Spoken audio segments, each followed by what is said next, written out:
बिहार के कटिहार में मेयर शिवराज पासवान की गोली मारकर हत्या। देर शाम बाइक से घर लौट रहे थे, तभी घात लगाए बदमाशों ने ताबड़तोड़ फायरिंग की। सीने में 3 गोलियां लगी। मेयर शिवराज पासवान की हत्या में जांच में जुटी कटिहार पुलिस। जमीन विवाद में हत्या की आशंका। जमीन की खरीद बिक्री के कारोबार से भी जुड़े थे शिवराज। यूपी चुनाव को लेकर दिल्ली में बनी रणनीति। 2 दिन तक यूपी बीजेपी सांसदों की बड़ी बैठक हुई। जेपी नड्डा और सीएम योगी मौजूद रहे। आगामी चुनाव समेत कई मुद्दों पर बातचीत हुई। बैठक में सीएम योगी आदित्यनाथ ने कहा, मिशन किसान चला जा रहा है, गन्ना किसानों का भुगतान किया गया। विपक्ष किसानों को गुमराह कर रहा है, हमें जनता तक अपनी बात पहुंचानी है।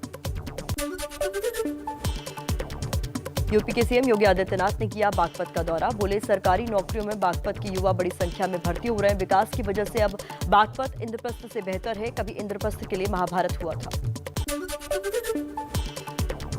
यूपी में समाजवादी पार्टी ने प्रबुद्ध सम्मेलन की तारीख बदली। पार्टी अब 22 अगस्त की जगह 5 अगस्त से शुरू करेगी ब्राह्मण सम्मेलन। समाजवादी नेता दिवंगत जनेश्वर मिश्र के जन्मदिन से होगी शुरुआत। अमेठी में बीएसपी के महासचिव सतीश चंद्र मिश्रा ने योगी सरकार पर बोला हमला। कहा, ब्राह्मण सम्मेलन से बौखलाकर बीजेपी यूपी में जनता और ब्राह्मण समाज को बरगलाने की योजना बना रही है। संसद के मॉनसून सत्र के दूसरे हफ्ते का आज आखिरी दिन। कथित जासूसी कांड, महंगाई समेत कई मुद्दों पर आज हंगामे के आसार। कथित पेगासस जासूसी कांड को लेकर विपक्ष का हंगामा बरकरार। लोकसभा स्पीकर ओम बिरला ने संसद की गरिमा का ख्याल रखने की नसीहत दी। कहा, मर्यादाओं का ध्यान रखें सांसद, नहीं तो कार्रवाई होगी। जासूसी कांड पर चर्चा के दौरान संसद में बोले कांग्रेस नेता मल्लिकार्जुन खड़गे। कहा, आरोपों पर जवाब तो गृह मंत्री को ही देना होगा, यह विभाग गृह मंत्री के अधीन है। कांग्रेस नेता राहुल गांधी का सरकार पर बड़ा आरोप। कहा, सरकार राष्ट्रीय महत्व के मुद्दों पर चर्चा नहीं करने दे रही। राहुल ने महंगाई, किसान और जासूसी के मुद्दों पर चर्चा की मांग की। नई राष्ट्रीय शिक्षा नीति 1 साल पूरा होने पर शिक्षा मंत्रियों और अधिकारियों के साथ पीएम मोदी ने बैठक की। बोले, अब 11 भाषाओं में होगी इंजीनियरिंग की पढ़ाई। हर गांव में प्ले स्कूल खोला जाएगा।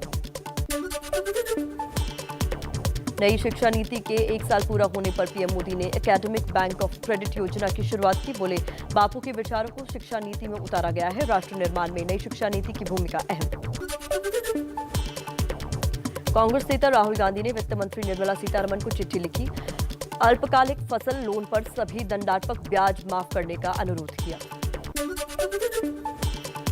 पश्चिम बंगाल की सीएम ममता बनर्जी के दिल्ली दौरे का आज आखिरी दिन। शाम 4:30 बजे कोलकाता रवाना होगी। सीएम ममता बनर्जी ने केंद्रीय परिवहन मंत्री नितिन गडकरी से मुलाकात की। कहा, बंगाल में तमाम सड़क परियोजनाओं को लेकर हुई चर्चा।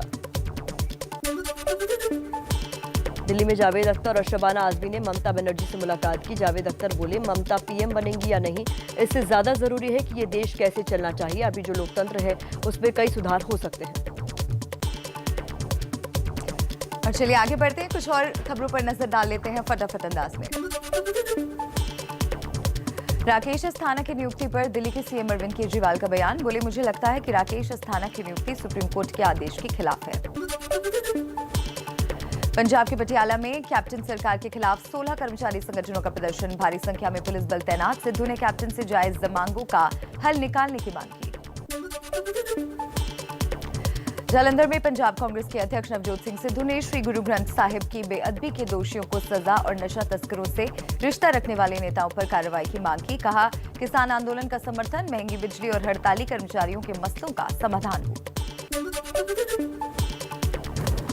बठिंडा में अकाली दल के नेता सुखबीर सिंह बादल ने कैप्टन पर साधा निशाना। कहा, सबसे बड़ा झूठा सीएम आज तक हुआ है तो वो कैप्टन अमरिंदर सिंह है। जयपुर में कांग्रेस महासचिव अजय माकन की मंथन का आज तीसरा दिन। कमंतर से हारे कांग्रेस के उम्मीदवारों से करेंगे मुलाकात। हरियाणा के फरीदाबाद में कांग्रेस विधायक नीरज शर्मा का गृह मंत्री अनिल विज पर विवादित बयान। कहा, विकास किया तो गब्बर सिंह, वरना हमारे लिए गोबर सिंह है अनिल विज। बिहार के पूर्व सीएम लालू यादव ने कोरोना वैक्सीन की पहली डोज लगवाई। मीडिया से बातचीत में तेजस्वी को बिहार की राजनीति का एकमात्र विकल्प बताया। कहा, तेजस्वी हमसे भी आगे निकल चुका है। बिहार में शराबबंदी पर जेडीयू विधायक गोपाल मंडल का बड़ा बयान। कहा, पुलिस और दारोगा की मिलीभगत से बेची जा रही है शराब। अगर वो सुधर जाएं तो शराब नहीं बिक सकती है। पार्टी के अध्यक्ष रामचंद्र प्रसाद को पद छोड़ने की सलाह भी दी।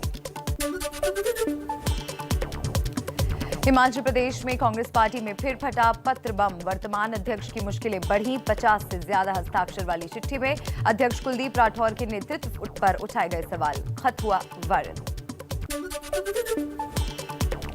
हिंसा को लेकर असम सरकार ने एडवाइजरी जारी की। अपने नागरिकों को मिजोरम न जाने की सलाह दी। मिजोरम में रह रहे लोगों को सावधान रहने को भी कहा। मिजोरम के साथ तनाव पर असम के मंत्री अशोक सिंघल का बड़ा बयान। कहा, हम लोगों को नियंत्रित कर सकते हैं लेकिन भावनाओं को नहीं। गोवा में 2 नाबालिग लड़कियों से कथित गैंगरेप में सीएम प्रमोद सावंत का अजीबोगरीब बयान। कहा, नाबालिग बच्चों को बाहर भेजते समय उनकी जिम्मेदारी परिवार को भी लेनी चाहिए। सीएम प्रमोद सावंत के बयान पर कांग्रेस नेता अलका लांबा का पलटवार। कहा, बीजेपी की गोवा सरकार और ऐसे संघी मानसिकता के मुख्यमंत्री पर शर्म आती है, जिनके मुताबिक बलात्कारी दोषी नहीं बल्कि बेटियों के माता पिता और परिवार वाले ही दोषी हैं। एबीपी नेटवर्क का तेलुगु भाषा में डिजिटल न्यूज प्लेटफॉर्म एबीपी दसम आज से शुरू। आंध्र प्रदेश और तेलंगाना के लोगों को राजनीति, समाज से लेकर टेक्नोलॉजी, बिजनेस और एंटरटेनमेंट समेत मिलेगी हर बड़ी खबर। दिल्ली में यमुना से सटे इलाकों में बाढ़ का खतरा। हरियाणा के हथनीकुंड बैराज से छोड़ा गया पानी। अगले 24 से 48 घंटे में यमुना का पानी खतरे के निशान तक पहुंचने की आशंका। हथनीकुंड बैराज से पानी छोड़े जाने के बाद दिल्ली में यमुना से सटे इलाकों में अलर्ट। यहां बसे लोगों को सुरक्षित जगहों पर जाने के लिए कहा गया। बोर्ड से किया जा रहा है अनाउंसमेंट। बड़ी खबर टोक्यो ओलंपिक से आई है। महिला तीरंदाजी में दीपिका कुमारी क्वार्टर फाइनल में पहुंच चुकी हैं। टोक्यो ओलंपिक में सुबह सुबह ये बड़ी खुशखबरी मिली है। दीपिका ने प्री क्वार्टर फाइनल में रूस की खिलाड़ी को हरा दिया है। मुकाबला 5-5 से बराबरी पर था, जिसके बाद शूट ऑफ से फैसला हुआ और दीपिका ने जीतकर क्वार्टर फाइनल में जगह बना ली है। क्वार्टर फाइनल मुकाबला आज ही भारतीय समय के मुताबिक सुबह 11:15 बजे होगा और इस मुकाबले पर होगी सबकी निगाहें। तो ये अच्छी खबर, दिन की शुरुआत ओलंपिक से आई भारत के लिए एक खुशखबरी से हो रही है। तीरंदाजी में दीपिका कुमारी क्वार्टर फाइनल में पहुंची हैं। प्री क्वार्टर में रूस की खिलाड़ी को उन्होंने हरा दिया है।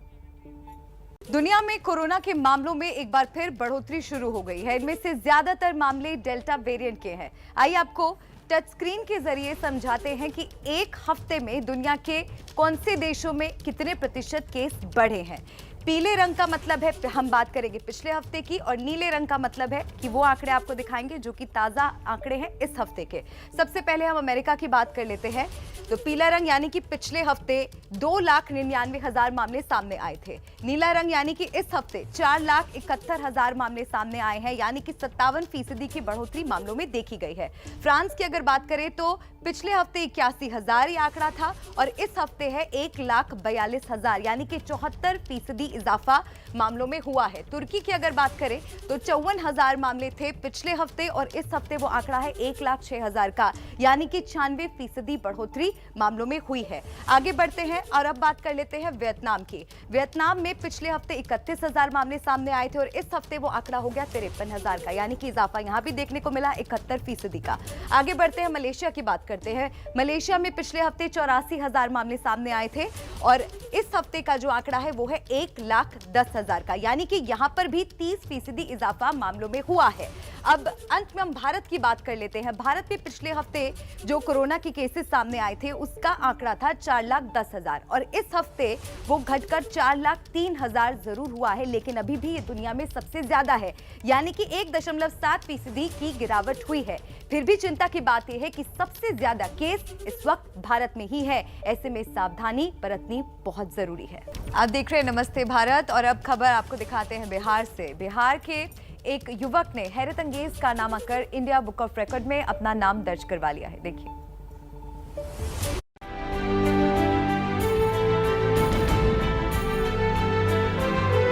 हाथों के बल सीढ़ियों से नीचे उतरकर आसमान की ऊंचाइयों में दर्ज किया अपना नाम।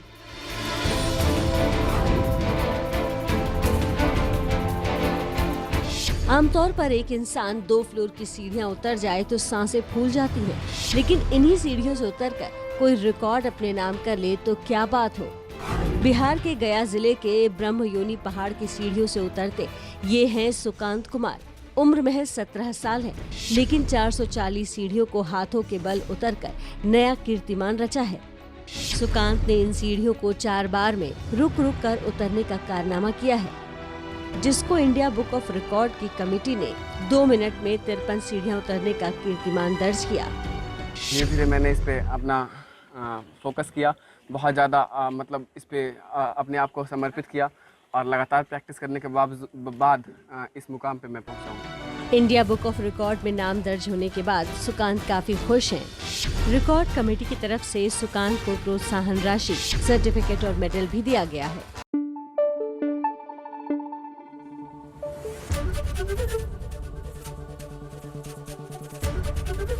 एबीपी न्यूज आपको रखे आगे।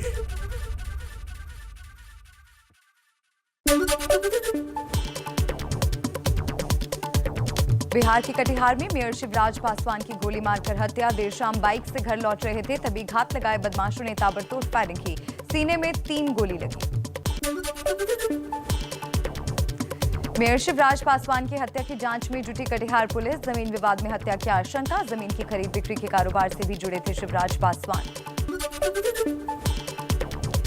यूपी चुनाव को लेकर दिल्ली में बनी रणनीति। 2 दिन तक यूपी बीजेपी सांसदों की बड़ी बैठक हुई। जेपी नड्डा और सीएम योगी मौजूद रहे। आगामी चुनाव समेत कई मुद्दों पर बातचीत हुई। बैठक में सीएम योगी आदित्यनाथ ने कहा, मिशन किसान चलाया जा रहा है, गन्ना किसानों का भुगतान किया गया, विपक्ष किसानों को गुमराह कर रहा है, हमें जनता तक अपनी बात पहुंचानी है।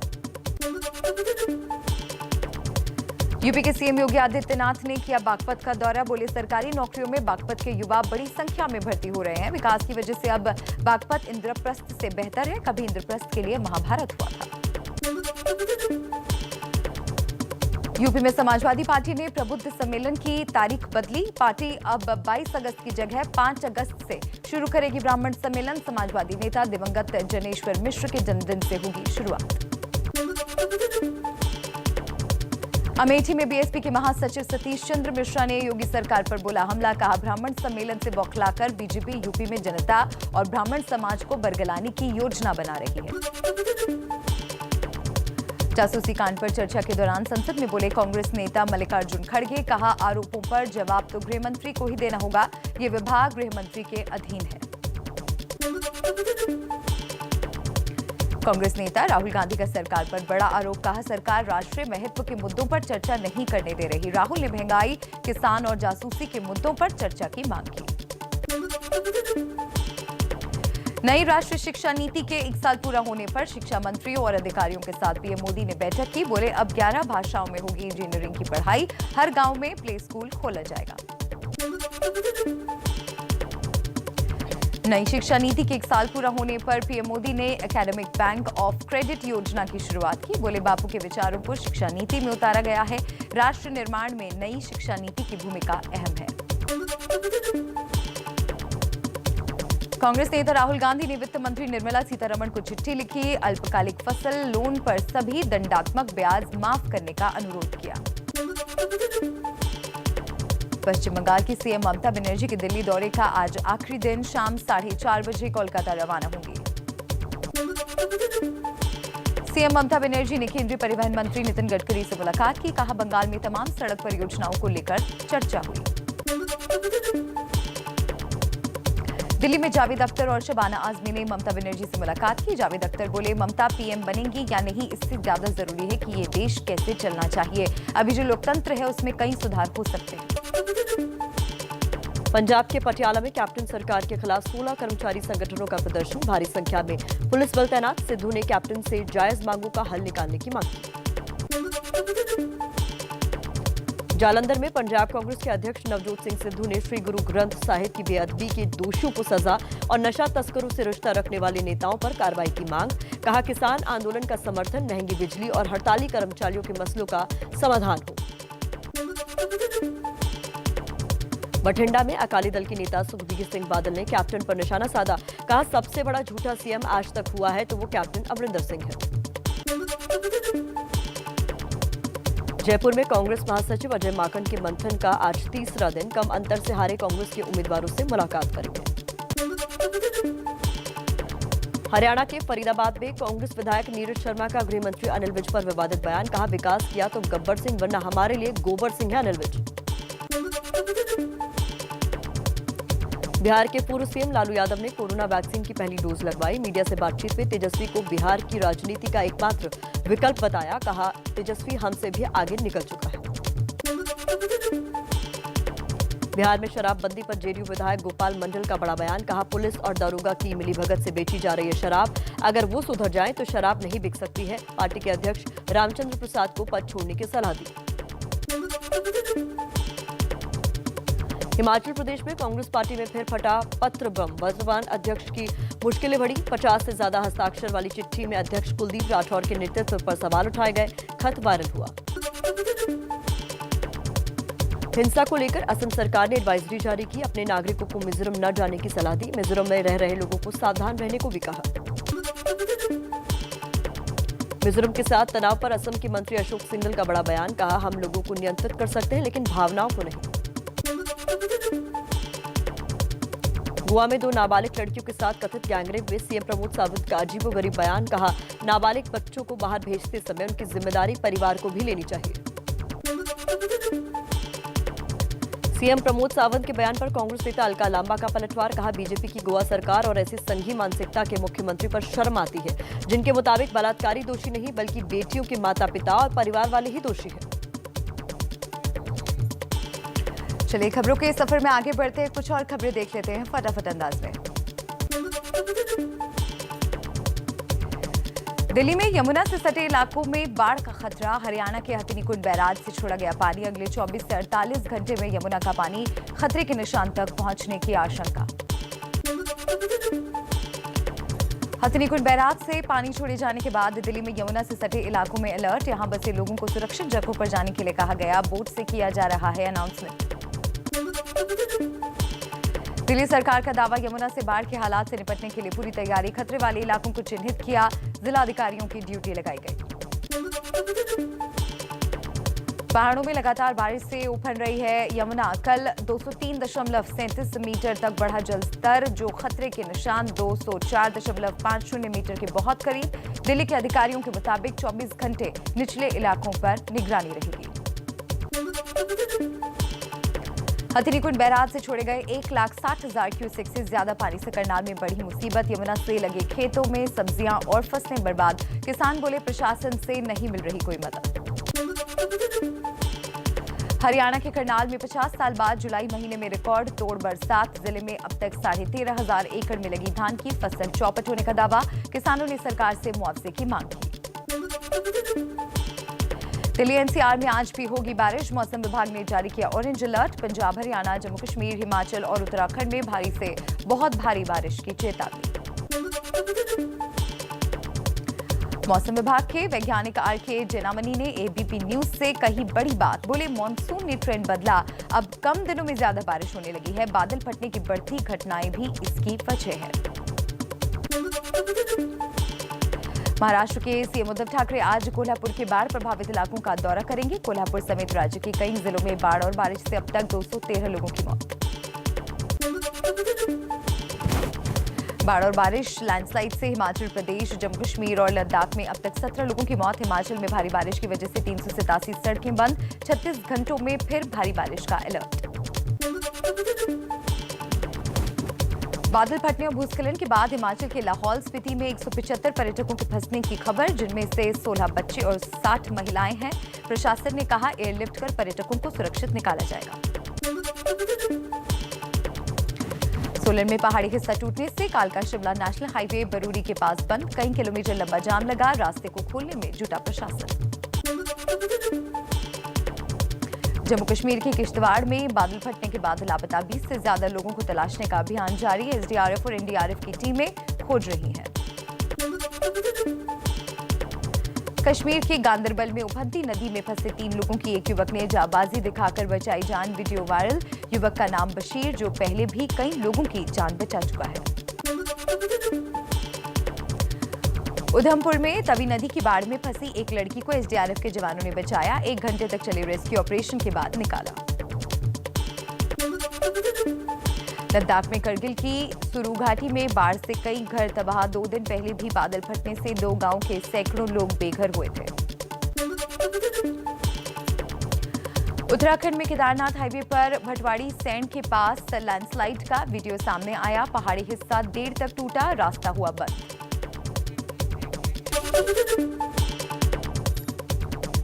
उत्तर प्रदेश में हड़ताल कर रहे एम्बुलेंस कर्मियों पर एस्मा कानून के तहत बड़ी कार्रवाई। सरकार ने 570 एम्बुलेंस कर्मियों को बर्खास्त किया। लखनऊ के इको गार्डन में धरने पर बैठे एम्बुलेंस कर्मी। मुंबई में जल्द ही कोरोना वैक्सीन की दोनों डोज ले चुके लोगों को मिलेगी लोकल ट्रेन में यात्रा की मंजूरी। टास्क फोर्स के सुझाव पर 1-2 दिनों में फैसला लेगी सरकार। महाराष्ट्र के पूर्व गृह मंत्री अनिल देशमुख की याचिका पर आज सुप्रीम कोर्ट में सुनवाई। मनी लॉन्ड्रिंग केस में गिरफ्तारी से बचने के लिए देशमुख ने याचिका लगाई है। उन्नाव में आगरा लखनऊ एक्सप्रेसवे पर पलटा टैंकर। सड़क पर बहने लगा टैंकर में भरा सरसों का तेल। आसपास के लोगों में तेल लूटने की होड़ मची, वीडियो वायरल। श्रीलंका से टी20 सीरीज हारा भारत। तीसरे टी20 मैच में श्रीलंका ने भारत को 7 विकेट से हराया। आखिरी ओवर में पलटा गेम। मैरी कॉम, एक नाम जो पूरी दुनिया में हिंदुस्तानी महिलाओं के जज्बे, हिम्मत और हौसले की मिसाल है। मैरी कॉम अब कभी ओलंपिक के रिंग में नहीं उतरेंगी, लेकिन दुनिया की सबसे बड़ी महिला खिलाड़ी, महिला मुक्केबाज को ओलंपिक को अलविदा पंच की वजह से नहीं, बल्कि पंचों की वजह से कहना पड़ा। अब मैरी कॉम की हार की इनसाइड स्टोरी जानिए। ये वो लम्हा है जिसे 130 करोड़ हिंदुस्तानी कभी नहीं भूलेंगे। हम नहीं भूलेंगे कि रिंग में भारत की सबसे जाबाज बेटी मुकाबले में नहीं हारी, मुकाबले के इर्द गिर्द रचे गए नियमों से हारी। वो 5 में से उन 3 जजों से हारी हैं जिन्होंने शायद पहले राउंड के बाद ही तय कर लिया था कि विजेता कौन होगा। आपको इस मुकाबले में हर राउंड के एक-एक पॉइंट, एक-एक पंच का हिसाब देंगे, लेकिन उससे पहले सुनिए कि मुक्केबाजी में 6 बार दुनिया जीतने वाली मैरी कॉम ने क्या सवाल उठाए। लग रहा है कि ये सबसे वर्ल्ड ओलंपिक बहुत बेकार ऑर्गेनाइज है। पहले राउंड में कोलंबिया के मुक्केबाज वेलेंसिया का पलड़ा भारी था। ये राउंड उन्होंने अपने नाम भी किया, लेकिन दूसरे और तीसरे दौर में महिला मुक्केबाजी में 2.5 किलो के पंच वाली मैरी कॉम ने न सिर्फ जबरदस्त वापसी की, बल्कि वेलेंसिया को दोनों राउंड में हराया भी। इसके बाद सबको यही यकीन था कि मैरी कॉम मुकाबला जीत गई है। खुद मैरी कॉम को भी यही यकीन था। शॉकिंग हो रही हूँ और इतना अपसेट हो रही हूँ। मैं क्या बोलूँ, मैं ये क्या है, मेरा फाइट में इतना ऐसे डिसीजन ऐसे हो सकता है। अब देखिए मैरी कॉम के साथ खेल कहाँ हुआ। वो कैसे 2 राउंड जीतकर भी 3 राउंड के मुकाबले में हार गई। पहले जज ने वेलेंसिया को 30 और मैरी कॉम को 27 पॉइंट्स दिए। दूसरे जज ने वेलेंसिया को 29 और मैरी कॉम को 28 अंक दिए। तीसरे जज ने वेलेंसिया को 27 और मैरी कॉम को 30 अंक दिए। वहीं चौथे जज ने कोलंबियाई मुक्केबाज को 29 और मैरी कॉम को 28 अंक दिए। 5वें और आखिरी जज ने वेलेंसिया को 28 और मैरी कॉम को 29 अंक दिए। 5 में से 3 जजों ने वेलेंसिया को विजेता माना, इसलिए वो 3-2 के फैसले से जीत गई। मैं क्या बोलूं, प्रोटेस्ट भी नहीं कर सकती हूँ। और ये उन लोग पहले बोल दिया कि ये ओलंपिक कुछ प्रोटेस्ट नहीं चलेगा, कुछ नहीं होगा, डिसीजन चेंज नहीं होगा, और यदि बता दिया। और सिर्फ पता नहीं मेरे को, मैं सिर्फ मेरे ऊपर से ऐसे हो जाता है। बहुत कंपटीशन में भी, सिर्फ ये ओलंपिक वाला नहीं है, पिछला वर्ल्ड चैंपियनशिप में भी ऐसे ही हो जाता है। इस बार टोक्यो ओलंपिक में मुक्केबाजी का आयोजन सवालों के घेरे में है, क्योंकि इसे अंतर्राष्ट्रीय मुक्केबाजी संघ आयोजित नहीं कर रहा है। अंतर्राष्ट्रीय ओलंपिक संघ ने मुक्केबाजी संघ को भ्रष्टाचार और कथित कुशासन के लिए बैन किया है। ओलंपिक में मुक्केबाजी का आयोजन ओलंपिक संघ का टास्क फोर्स कर रहा है। खुद मैरी कॉम इस टास्क फोर्स में एशियाई ब्लॉक की प्रतिनिधि के तौर पर शामिल है। खुद मैरी कॉम ने टास्क फोर्स पर ही सवाल उठाए हैं, इसलिए मामला और गंभीर है और गड़बड़ी का भी संकेत मिल रहा है। मैं भी टास्क फोर्स की सदस्य हूँ। मैं साफ सुथरी प्रतियोगिता सुनिश्चित करने के लिए उन्हें सुझाव भी दे रही थी और उनका सहयोग भी कर रही थी, लेकिन उन्होंने मेरे साथ क्या किया? महिला मुक्केबाजी के रिंग में सब कुछ हासिल करने वाली मैरी कॉम दुनिया की महानतम मुक्केबाज हैं। उनकी इस तरह की दुखद विदाई हमेशा फैंस के दिलों को सालती रहेगी।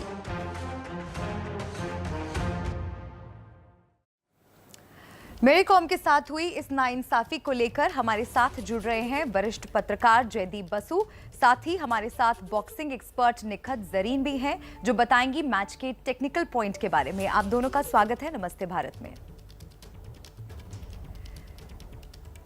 निखत, सबसे पहले आपके पास आते हुए, मेरी कॉम के आंसुओं के पीछे का जो दर्द था वो सिर्फ उन्होंने नहीं बल्कि हर भारतीय ने महसूस किया है। क्या आप हमें बता सकते हैं टेक्निकल पॉइंट्स के बारे में, आखिर हुआ क्या?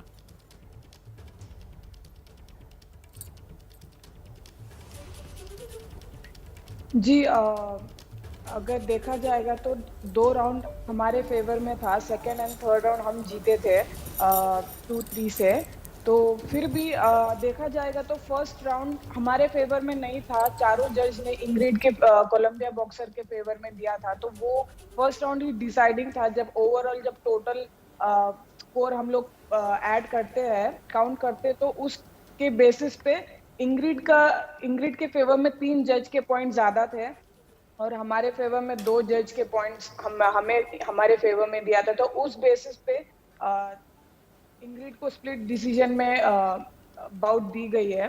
तो अगर एक जज अगर हमारे फेवर में दे देता तो शायद ईदर वे भी हमारे फेवर में आ सकता था बाउट। तो it was very close bout. Second and third round जीतने के बाद भी फर्स्ट राउंड के स्कोर की वजह से पूरा डिसीजन चेंज हो गया है।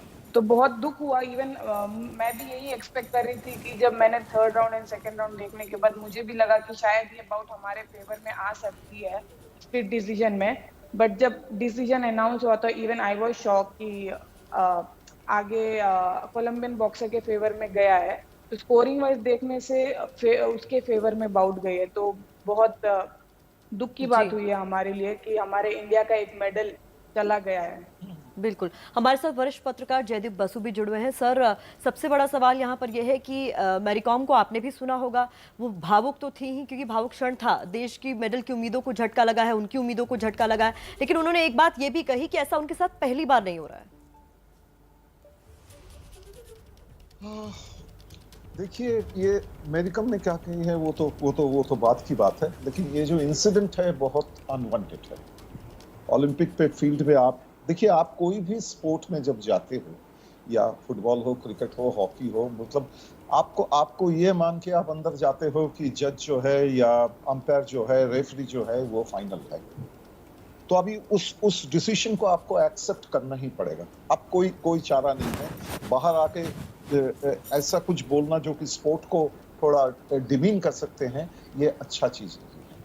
हमने देखा है 2014 में यही चीज हुआ था, जब सरिता देवी के साथ एशियन गेम्स में काफी कंट्रोवर्सी हुई थी और finally Sarita Devi I think band for a year और 2, I don't remember for how many years exactly. तो ये जो इंडियन बॉक्सर्स हारने के बाद बार आके बाहर आके कुछ जजेस के ऊपर कुछ उंगली उठा रही हैं, ये मेरे ख्याल से ठीक बात नहीं है। और मेरी कॉम जी कह रही हैं कि पहली बार उनके साथ नहीं हुआ है, लेकिन मेरी कॉम जी ये भी हमको सोचना पड़ेगा कि मेरी कॉम हम इंडिया के नहीं पूरा वर्ल्ड के सबसे डेकोरेटेड वुमेन बॉक्सर हैं।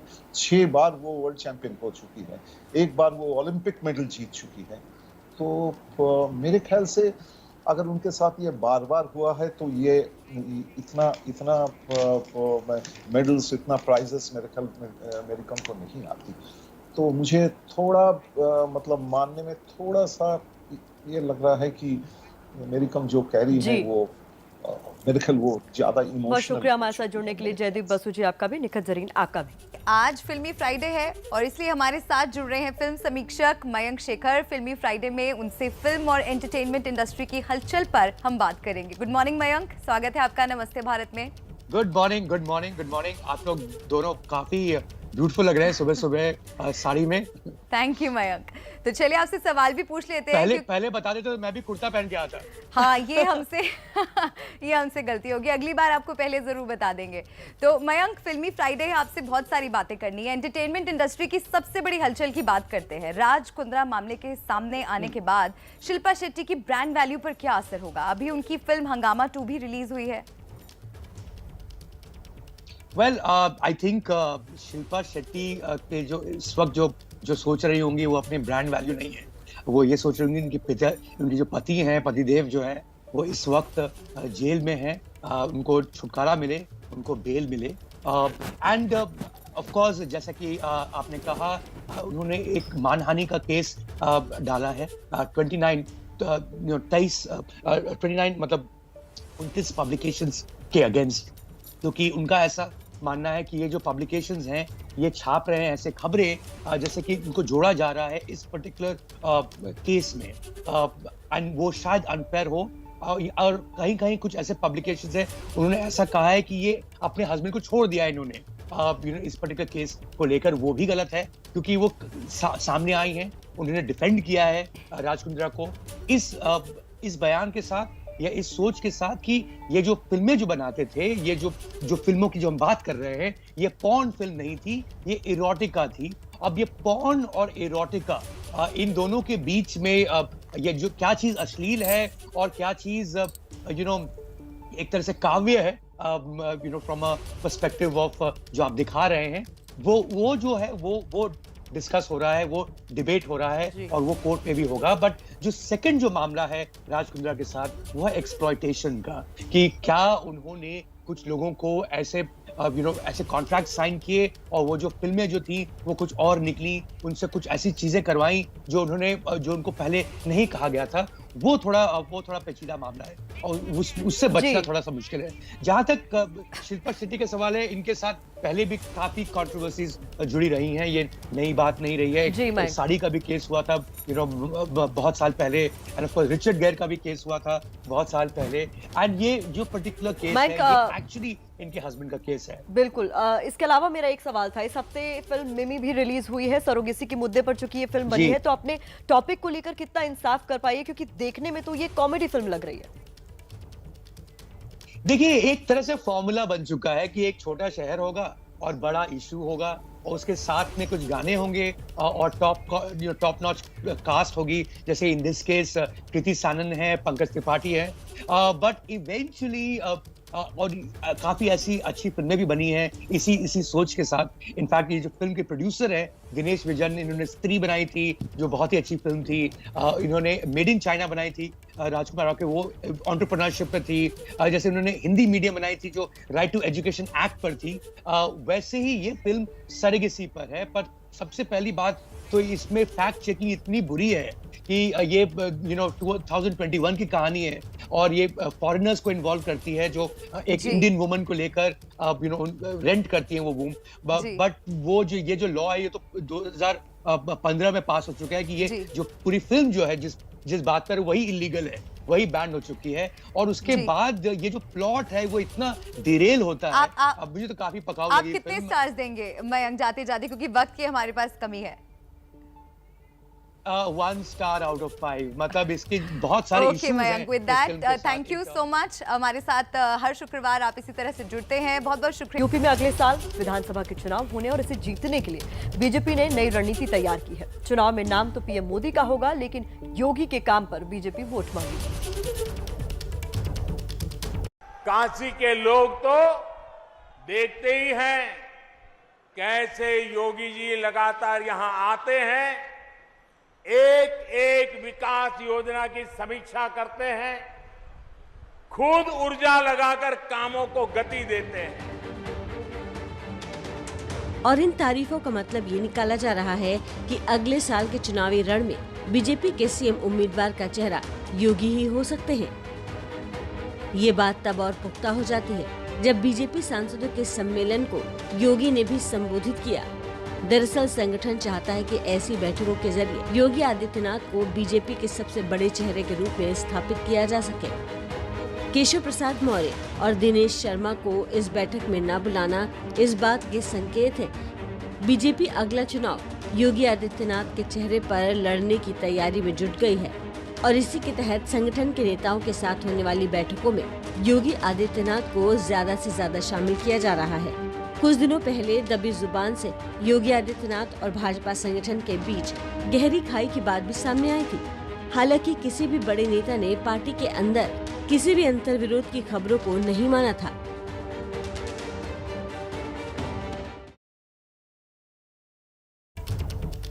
तो बीजेपी यूपी मिशन 2022 में जुट गई है और इसी सिलसिले में दिल्ली में यूपी के सांसदों के साथ बीजेपी अध्यक्ष जेपी नड्डा और सीएम योगी की 2 दिन तक अहम बैठक हुई।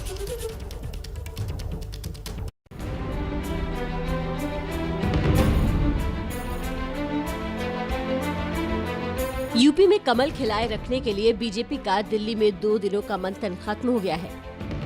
यूपी में सांसदों के साथ संगठन से लेकर सरकार तक पर चर्चा हुई।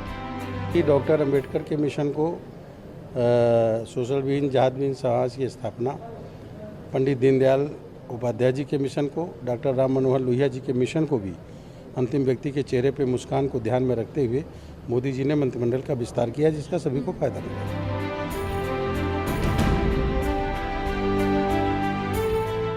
बीजेपी अध्यक्ष जेपी नड्डा ने यूपी में जिला परिषद के चुनावी जीत के लिए सांसदों को बधाई दी। सीएम योगी ने केंद्र और राज्य सरकार की उपलब्धियों को गिनाया। सीएम योगी ने कहा, केंद्र सरकार में यूपी के दूर दराज और पिछड़े इलाकों से आने वाले लोगों को मंत्री बनाया गया। कोरोना महामारी के दौरान प्रधानमंत्री की प्रेरणा से सेवा ही संगठन अभियान चलाया गया। मिशन किसान योजना के तहत गन्ना किसानों के खातों में पैसा दिया जा रहा है। किसानों की मौत पर सुरक्षा बीमा योजना के तहत 24 घंटे में 5 लाख रुपए की मदद दी जाती है। देश के सबसे बड़े सूबे में अपने सियासी गढ़ को बचाने के लिए बीजेपी संगठन को मजबूत करने में जुटी है, तो सरकार के कामों को जनता के बीच पहुंचाकर जीत के लिए कोई कसर नहीं छोड़ रही।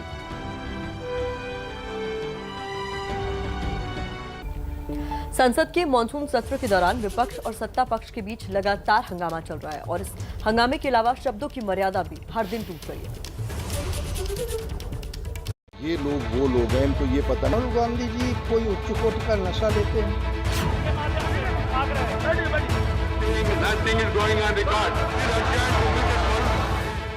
कृषि कानून हो या फिर पेगासस जासूसी कांड का मुद्दा, संसद में इन दिनों इसे लेकर खूब हंगामा बरपा है।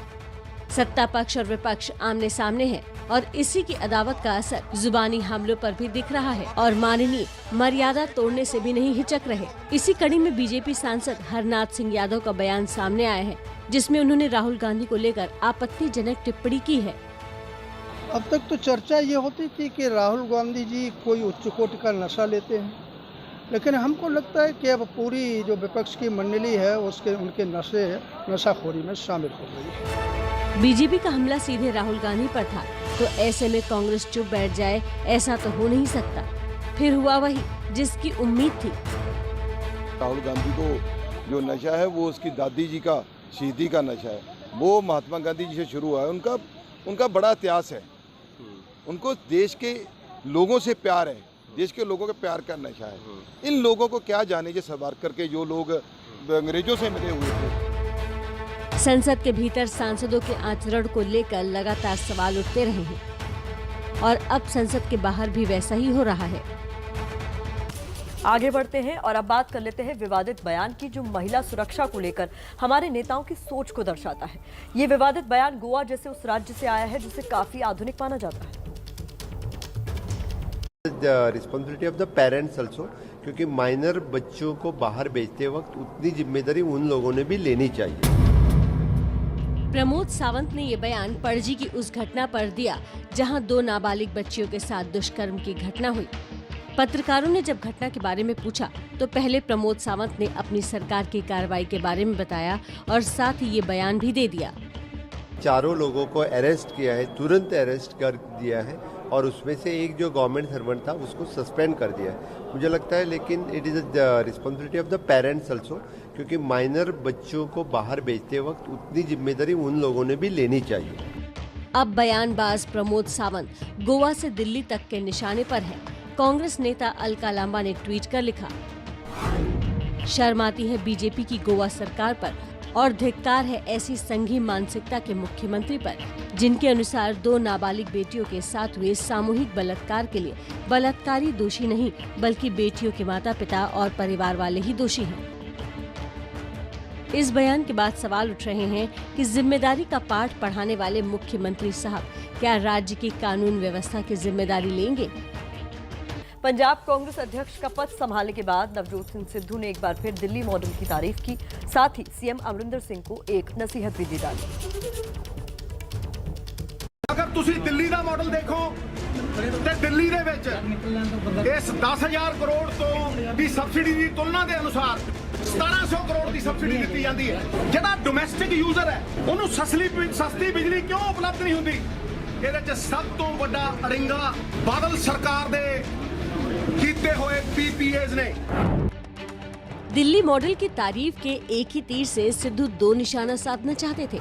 पहला अगले साल के चुनाव के लिए अभी से एजेंडा सेटिंग और दूसरा शिरोमणि अकाली दल पर सियासी निशाना। लेकिन सिद्धू के इस बयान ने अमरिंदर सिंह को ही मुसीबत में डाल दिया है। अकाली दल पूछ रही है कि जब तकलीफ बिजली पैक्ट से ही है तो 4 साल में रद्द क्यों नहीं किया? वो सोचते हैं समझौते गलत है, फिर 4.5 साल क्यों नहीं रद्द किए? अमरिंदर के लिए मुसीबतें कम नहीं है, क्योंकि उनके ही गृह शहर पटियाला में 16 कर्मचारी संगठनों ने अलग अलग मांगों को लेकर धरना प्रदर्शन किया।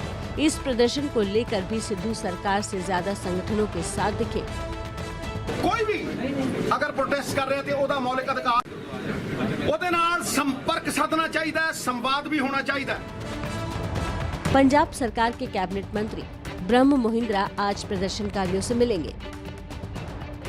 चलिए आगे बढ़ते हैं। इस वक्त एक बड़ी खबर जम्मू से आ रही है। वो बड़ी खबर आपको बता दें, जहां देर रात सांबा जिले में 3 जगहों पर संदिग्ध ड्रोन दिखे हैं। सांबा के बड़ी ब्राह्मणा में सेना के कैंप, घगवाल के आईटीबीपी कैंप और सीमावर्ती इलाके के चलियारी गांव में ड्रोन दिखा है। चलियारी गांव में बीएसएफ ने ड्रोन पर फायरिंग भी की है। तो लगातार ड्रोन दिखने का सिलसिला जम्मू कश्मीर में लगातार जारी है।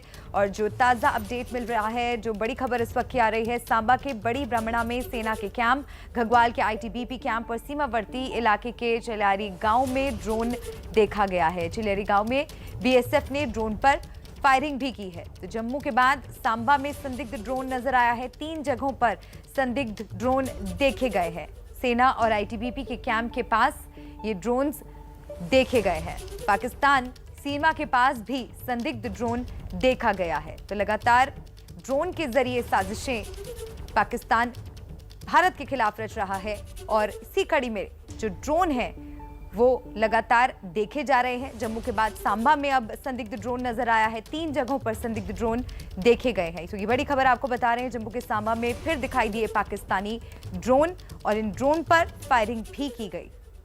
पाकिस्तान की सीमा के पास भी संदिग्ध ड्रोन दिखने का सिलसिला लगातार जारी है। बीएसएफ के जवानों ने ड्रोन पर फायरिंग की है और ज्यादा जानकारी का भी इंतजार है कि क्या कुछ इन ड्रोन्स के बारे में किस तरह की साजिश रची जा रही है, उससे जुड़ी अपडेट्स आने का हमें इंतजार है। लेकिन फिलहाल जो अपडेट मिल रहा है, बड़ी खबर, वो लगातार आपको बता रहे हैं। सेना और आईटीबीपी के कैंप के पास ड्रोन दिखा है।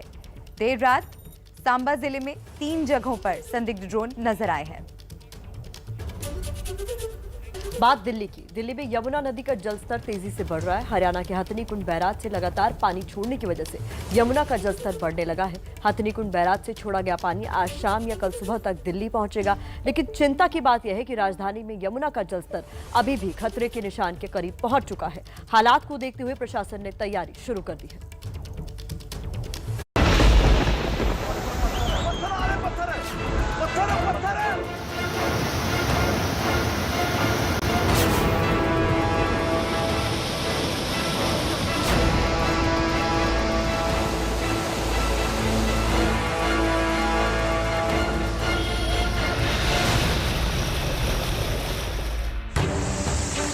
जिस सैलाब ने कर दिए पत्थरों के टुकड़े,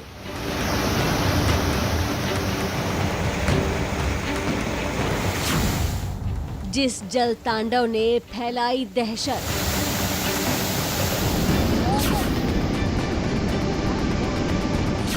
जिस पानी ने पहाड़ों पर मचाई तबाही,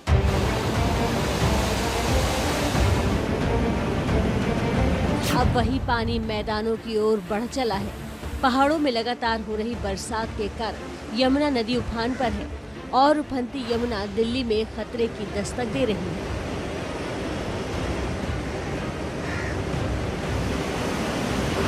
ये हरियाणा के हथनी कुंड बैराज की तस्वीर है। पानी की ये रफ्तार और ये शोर दिल्ली के लिए खतरे का संकेत है। हथनी कुंड बैराज के सभी गेट खोल दिए गए हैं। तकरीबन 24 से 36 घंटे में ये पानी दिल्ली पहुंच जाएगा। उसके बाद क्या हाल होगा, उसे समझने के लिए आप हरियाणा के करनाल और यूपी के शामली की तस्वीरें देखिए। दिल्ली पहुंचने से पहले हथनी कुंड बैराज से छोड़ा गया पानी करनाल और शामली में असर दिखाने लगा है। करनाल खेत और सड़क सब पानी से ढक गए हैं। फसलें बर्बाद हो गई हैं। पानी की चपेट में आए इलाकों में अब ट्यूब के सहारे आवाजाही हो रही है। डर है कि अगले कुछ घंटों में जब यमुना का पानी गांव में घुसने लगेगा तब क्या होगा। इसमें सारी चीज़ें डूब चुकी हैं, जो सब्जियां थी वो सब खत्म हो चुकी हैं, मक्की भी खत्म हो चुकी है। ना कोई मुआवजा देती इसका सरकार, कहती है ये फ्लड एरिया। कई लाख रुपये का नुकसान है। ये एक गाँवगढ़ टापू में ही है, इतने लाखों का नुकसान तो और पता नहीं कितना हुआ। यूपी के शामली में यमुना का रौद्र रूप दिखने लगा है। यमुना से सटे 200 गांवों पर बाढ़ का संकट मंडराने लगा है। यमुना का जलस्तर बढ़ने से प्रशासन अलर्ट है। हथनी कुंड बैराज से 1,60,000 क्यूसेक पानी छोड़ा गया है। हथनी कुंड बैराज से पानी छोड़े जाने का सिलसिला लगातार जारी है। शामली में यमुना का जलस्तर हर रोज 1 मीटर बढ़ रहा है। शामली में यमुना किनारे पीएसी के जवानों को नाव के साथ तैनात कर दिया गया है। यमुना के पास लोगों को लगातार अलर्ट किया जा रहा है। कोई यहाँ डूबता है उसकी मदद करना, उसको निकालना, यही हमारा काम है। कम से कम ऐसा बढ़ गया कोई 1.5 मीटर के करीब। 1.5 मीटर बढ़ गया जी। हाँ, तो क्या आगे आने वाले समय और बढ़ने की उम्मीद है अभी। इसमें तो कम से करे 200 गाँव है जी। 200 गाँव जी। अच्छा, हर गांव में भी बढ़ जाता है जब भी कोई मौजन देती, गांव में बांध टूट जाता है। करनाल और शामली में यमुना का जो रूप दिख रहा है वैसा ही दिल्ली में हो सकता है, क्योंकि हथनी कुंड बैराज का पानी दिल्ली पहुंचने से पहले ही यमुना का जलस्तर बढ़ने लगा है। दिल्ली में 29 जुलाई को यमुना का जलस्तर 203.37 मीटर था, जबकि खतरे का निशान 204.5 मीटर पर है। यानी अब 1 मीटर से भी कम का फासला रह गया है। हथनी कुंड बैराज से छोड़ा गया पानी आज शाम या कल सुबह तक दिल्ली में दस्तक दे देगा। खतरे वाली बात यह है कि पहाड़ों पर बारिश का सिलसिला थम नहीं रहा। पहाड़ों से उतरा पानी यमुना का जलस्तर बढ़ा रहा है। इसके चलते हथनी कुंड बैराज से पानी लगातार छोड़ा जा रहा है। यही वजह है कि दिल्ली के निचले इलाकों में बाढ़ का खतरा बढ़ रहा है। ये खतरा क्यों है, इसे समझ लीजिए। हथनी कुंड बैराज से 352 क्यूसेक पानी आमतौर पर छोड़ा जाता है। कल छोड़ा गया 1.6 लाख क्यूसेक पानी, यानी करीब 450 गुना ज्यादा पानी दिल्ली की ओर बढ़ रहा है। दिल्ली सरकार का दावा है कि किसी भी हालात से निपटने की पूरी तैयारी कर ली गई है। तैयारियां बिल्कुल है, दिल्ली सरकार ने पूरी तैयारी की हुई है। अगर फ्लड की सिचुएशन पैदा होती है, पूरी तैयारी की हुई है। वो अलग अलग स्टेजेस हैं, जैसे खतरे के निशान के पास पहुंचेगा अलर्ट कर दिया जाएगा। ये हथनी कुंड से लगातार पानी छोड़ा जा रहा है। अभी यमुना नदी खतरे के निशान से थोड़ा नीचे है और लगता है कि अगले 24 घंटे में खतरे के निशान तक पहुंचने के चांसेस हैं। और बारिश लगातार पीछे पहाड़ों में हो रही है, उसकी वजह से पानी बढ़ रहा है। यमुना का जलस्तर बढ़ते ही प्रशासन ने अलर्ट जारी कर दिया है। यमुना किनारे कई किलोमीटर के इलाके में खेती करके गुजर बसर करने वाले हजारों लोगों को अब यहाँ से सुरक्षित ठिकाने की ओर ले जाना होगा। कुछ ही मीटर की दूरी पर, 100 मीटर की दूरी पर जमुना जी है और ये पानी अक्सर जमुना जी का आगे अपनी सीमाओं को तोड़ते हुए बिल्कुल सोनिया विहार की जो सड़क है दूसरी तरफ वहाँ तक पहुँच जाता है और उसी के चलते जो लोग हैं उनको घर खाली करने पड़ते हैं। प्रशासन की तरफ से अनाउंसमेंट भी की जा रही है। इस बीच मौसम विभाग ने दिल्ली के लिए ऑरेंज अलर्ट जारी किया है। दिल्ली में आज भी बारिश होने की संभावना है, लेकिन असल चिंता की वजह यमुना का बढ़ता जलस्तर है। अगले कुछ घंटों में दिल्ली में उफनती यमुना की तस्वीरें सामने आने लगेंगी। और इस खबर पर ज्यादा बातचीत के लिए हमारे साथ जुड़ रही हैं हमारी सहयोगी मदीहा खान। मदीहा का रुख कर लेते हैं। मदीहा, ये जो रिपोर्ट अभी हमने दर्शकों को दिखाई है वो हमें चेतावनी भी दे रही है, साथ ही हमें इस बात से भी आगाह कर रही है कि खतरा बड़ा हो सकता है। यमुना का जलस्तर जिस तेजी से बढ़ रहा है, दिल्ली में बाढ़ भी आ सकती है।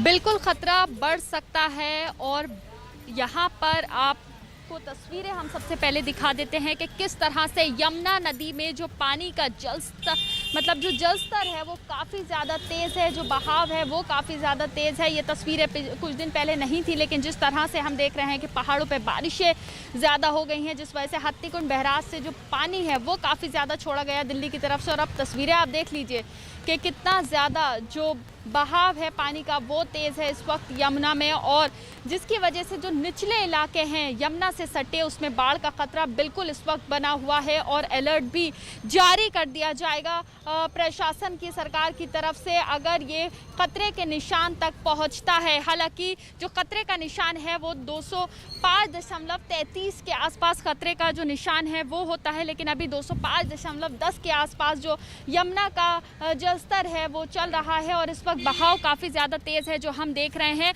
लेकिन जो निचले इलाके हैं वो लोग भी इस वक्त काफ़ी परेशान हैं, उनको खाली कराने की जो तैयारियां हैं वो भी चल रही हैं, हम देख रहे हैं। साथ ही साथ जो बाकी तैयारियां हैं प्रशासन की तरफ से वो भी की जा रही हैं। प्रिकॉशंस लेना इस वक्त बेहद ज़रूरी है क्योंकि दिल्ली में भी मौसम जो है वो बरसात का, बारिश का बना हुआ है। साथ साथ जो हथनीकुंड बैराज से पानी छोड़ा गया उसके बाद 72 घंटे का वक्त होता है था कि जब दिल्ली की तरफ पानी तेज़ी से आ जाएगा, और यही देखा जा रहा है कि आज रात तक या फिर कल सुबह तक जो दिल्ली का जलस्तर है वो काफ़ी ज़्यादा बढ़ जाएगा। इसीलिए प्रशासन और सरकार पूरी तरह से इस वक्त अलर्ट दिखाई दे रही है। बहुत शुक्रिया इन अपडेट्स के लिए मदीहा। आगे भी आपका रुख करते रहेंगे इस खबर पर। आगे बढ़ते हैं। मानसून आता है तो चेहरे पर खुशी की लहर दौड़ जाती है, लेकिन इसी मानसून की वजह से जब नदियों का जलस्तर बढ़ने लगता है तो लोग बेघर हो जाते हैं। इन दिनों उत्तर प्रदेश के कई जिलों में ऐसा ही हाल देखने को मिल रहा है, जहां नदियां उफान पर हैं, पानी चढ़ने से जमीन में कटान हो रहा है और लोग खुद अपने ही हाथों से अपना आशियाना तोड़ रहे हैं। लगातार हो रही बारिश से शारदा नदी में उफान की स्थिति है और इसके जो किनारे के इलाके हैं, जो गांव हैं, उनमें इस वक्त आफत आई हुई है। कटान लगातार जारी है और ऐसे में इस गांव के जो लोग हैं वो दहशत के साए में जी रहे हैं।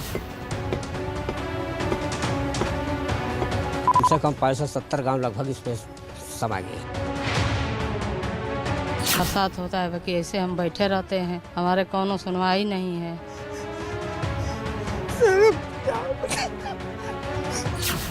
ये दर्द, ये तकलीफ है शारदा नदी में आई बाढ़ की मार झेल रहे लोगों की। दर्द क्या है, क्यों है, ये समझने के लिए पहले चंद सेकंड के इस वीडियो पर नजर डालिए।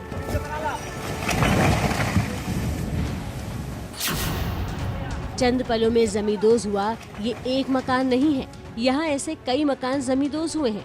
ठीक इसी तरह दीनानाथ का मकान भी शारदा नदी के किनारे था।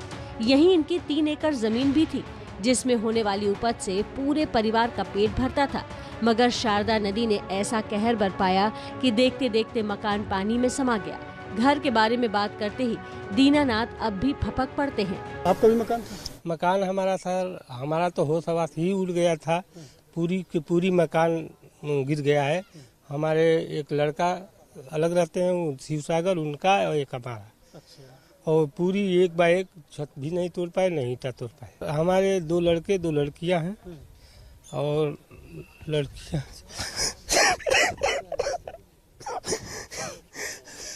बताइए सर क्या बहुत दुखी हैं हम। सिर्फ दीनानाथ ही नहीं, लखीमपुर खीरी के निघासन तहसील के कई गांवों में जिंदगी बेपटरी हो गई है। मझरी अहिराना गांव में तो 60 से ज्यादा घर शारदा नदी में बह गए हैं। इसमें सर 35 आवास मिले थे जो लोगों के अब तक कट गए। आज उसमें लगभग 10 या 12 घर निजी लोग अपने पैसे से बनाए थे, वो भी घर अब समाहित होने वाले हैं। और झोपड़ी वाले लगभग जैसे जिनके टटिया मड़िया और कटरीन वटरीन केवल डाले थे वो भी 12-14 घर थे जो उनको निघासन विधायक भी आए थे यहाँ, तो उन्होंने ये कहा था कि 4 या 5 दिन के अंदर हम काम करा देंगे, ठोकर जरूर बंधेगा। लेकिन फिलहाल उच्च अधिकारी कोई नहीं आया तहसील से, बस केवल एसडीएम साहब 1-2 बार आए, लेखपाल आते रहते हैं। हाल इस कदर बिगड़े हुए हैं कि लोग गांव छोड़कर ऊंची जगहों पर शरण ले रहे हैं। जो यहाँ रुके हुए हैं वो खुले आसमान के नीचे रहने के लिए मजबूर हैं। खुले में खाना बना रहे और खुले में ही परिवार पाल रहे हैं। हमारे 7 मकान है, 7 नदी में है। हम यहाँ पर मैदाना में अपन गुजारा कर रहे हैं और ये चूल्हा डालकर हम बरसात होता है बाकी ऐसे हम बैठे रहते हैं। हमारे कोनो सुनवाई नहीं है, हम लोग क्या करें। तो सरकारी आदमी आया नहीं, हाल चाल है? कोई नहीं आया। शारदा नदी में एक एक कर समाते घरों को देखकर कुछ ग्रामीण नुकसान कम करने के लिए घरों को अब खुद ही उजाड़ने में लगे हैं। मजरी अहिराना गांव में ऐसे इक्का दुक्का नहीं बल्कि कई लोग हैं जो खुद अपना मकान तोड़ रहे हैं। दादा क्यों तोड़ रहे हैं मकान? क्या मजबूरी है, हम लोग तोड़े ना तो नदी में जा ही रही है। हम लोग के साथ इतना मजबूरी है कि ना हम लोग के कोई जगह है ना रहने का मजबूर है, इसमें चली जाएगी तो क्या मिलेगा। अच्छा, और भी लोगों ने तोड़े हैं गांव के मकान? पूरी कम से कम 60 घर टूटा है। अच्छा, तो कहाँ जाएंगे? यहाँ ये तोड़कर कहाँ ले जाएंगे? अब ले जाएंगे क्या, कहीं रोड पर गुजारा करेंगे। वही की बदहाली की तस्वीर है। देख सकते हैं पीछे तक जितने मकान हैं वो एक एक करके गिराए गए हैं। देख सकते हैं ये मलबा इस तरह से तोड़ के रखा गया है कि भविष्य में जब कोई स्थितियाँ सुधरेंगी तब इसको दोबारा बनाएंगे। एक के बाद एक कई सारे मकान यहाँ ऐसे हैं जिनको मलबे में तब्दील किया जा रहा है, क्योंकि अगर ऐसा नहीं होगा तो ये मकान आज नहीं तो कल शारदा नदी के कटान में बह जाएंगे और फिर हाथ कुछ भी नहीं लगने वाला है। अब एक बड़ी खबर का रुख कर लेते हैं। मैरीकॉम की हार के बाद कई सवाल उठ रहे हैं। रेफरी के फैसले पर हुए विवाद के बाद अब मैरीकॉम ने एक और बड़ा दावा किया है। मैरीकॉम ने ट्वीट कर दावा किया है कि प्री क्वार्टर मुकाबले से 1 मिनट पहले मैरीकॉम को ड्रेस बदलने के लिए कहा गया था।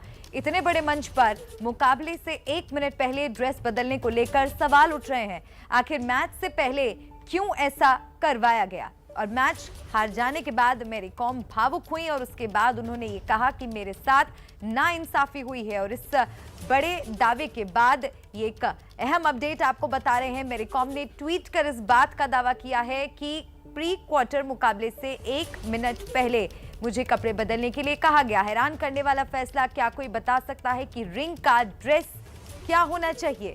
ये सवाल एमसी मैरीकॉम ने ट्वीट कर उठाया है। मुझे प्री क्वार्टर फाइनल मुकाबले से 1 मिनट पहले ड्रेस बदलने के लिए कहा गया। तो ये बड़ा दावा मैरीकॉम यहां पर करती हुई नजर आ रही है।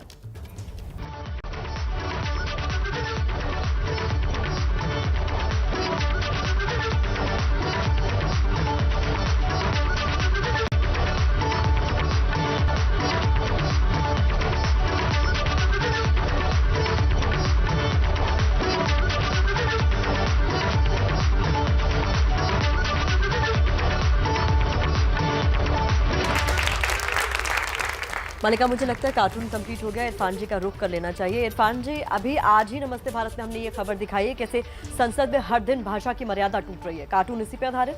जैसे आप देख रहे हैं इस कार्टून के अंदर भाषा की मर्यादा तोड़ रहे हैं राजनेता, इसी के ऊपर ये कार्टून बनाया है। और आप देखिए कि इससे आजिज होकर अंततः एक बुक स्टॉल भी लगा दिया गया।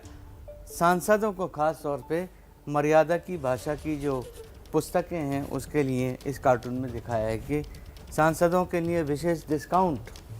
तो सांसदों को, हमारे राजनेताओं को ये देखना चाहिए कि किस तरह से वो अपनी भाषा का उपयोग करें और जनता को दिखाएं। इस बार फिर मास्टर क्लास आपके लिए गुरुवार को होगी। आपके लिए लेकर आएंगे नए नए टिप्स। याद रखिए एबीपी न्यूज़ का ये विशेष कार्यक्रम आपके लिए है, जहाँ पर हम कार्टून दिखाने के साथ साथ कार्टून बनाना भी सिखा रहे हैं। तो याद रखिए, अपनी एंट्रीज को लगातार भेजते रहिए।